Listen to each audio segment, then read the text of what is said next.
Hey, this is Brad Gill of NextHome Lifestyles. Welcome back to another market snapshot for the city of San Jose.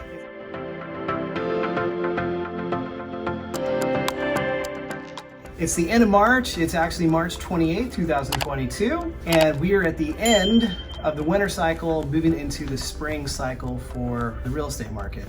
So let's jump in and take a look at what's happening at our activity. We'll start off by looking at active inventory, where we're looking at single family homes, condos, and townhouses. We have 444 units currently available for sale. We're down 6% from last week where we had 472. So we definitely want to be seeing more inventory coming to the market, especially as we're heading into spring, getting out of those darker, slower wintertime months. Now enough about inventory. Now let's talk about buyer demand. So this past week, we saw 843 homes, condos, and townhouses go under contract of sale. In other words, a seller accepted an offer on those properties. So higher pending sales this week than compared to last week, mixed with lower inventory as well. It's not looking as bright for buyers, but again, this is just 1 week over week comparison. Not sure if there's any trends developing or not, but we definitely want to see more inventory, and buyer activity does tend to pick up as well in spring, so not surprised to see pending sale activity continue to rise. But what's interesting is we're still running at a pretty big difference between the number of pending sales and inventory available. It's almost twice as many homes pending sale than what's available for sale. So again, buyers are typically seeing multiple offers in our marketplace. Properties are selling well above the asking price if it's priced correctly. It's a very competitive market. There's not a lot of wiggle room or negotiation that buyers are having successfully with sellers, as sellers are getting pretty much everything they're asking for. So speaking of which, let's take a look at our trends. So this week we saw 239 new listings come to market. Again, we are lower than last week when we had 251. So we definitely would like to see that number start going up.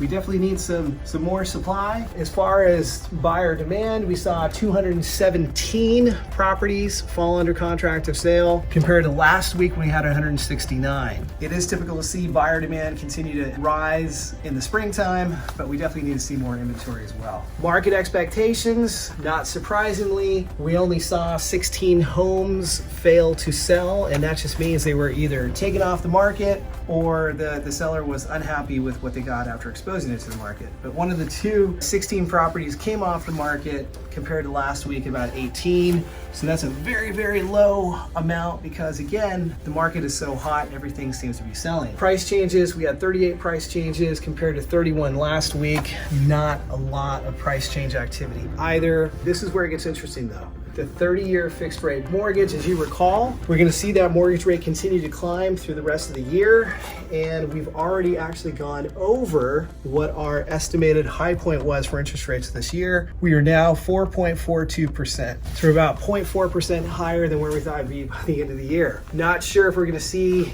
any type of relief or a dip in rates coming, but rates have definitely jumped. Just look at how much they've jumped over the past week, 4.16. And compared to last year, same time in March, we were at 3.18. So what does that actually do to a buyer's pocketbook? Last year, a buyer would be paying a mortgage payment of about $4,300 on a loan amount of around $1 million, just using a round number. Today, we're $700 higher on a monthly payment amount with 4.42%. So again, a full 1% higher in rate, $5,020 for a monthly payment. Buyer home affordability is starting to decrease, so it'll be really interesting to see the rest of the year if the momentum in the market is going to continue with price appreciation, as we're already seeing pretty drastic price appreciation for last year just because we have such scarcity of inventory. So we'll have to find out when that's going to start factoring in. Anyways, I'm Brad Gill with NextHome Lifestyle. This was a very wordy and lengthy market update this week, but definitely want to make sure that if you're thinking of buying or selling, that you guys have all the information you need so you can be a little more intelligent out there on the offers you make, or if you're thinking about putting your home on the market. Either way, we want you to be best prepared to make that decision. I hope you guys tune in for another one next week.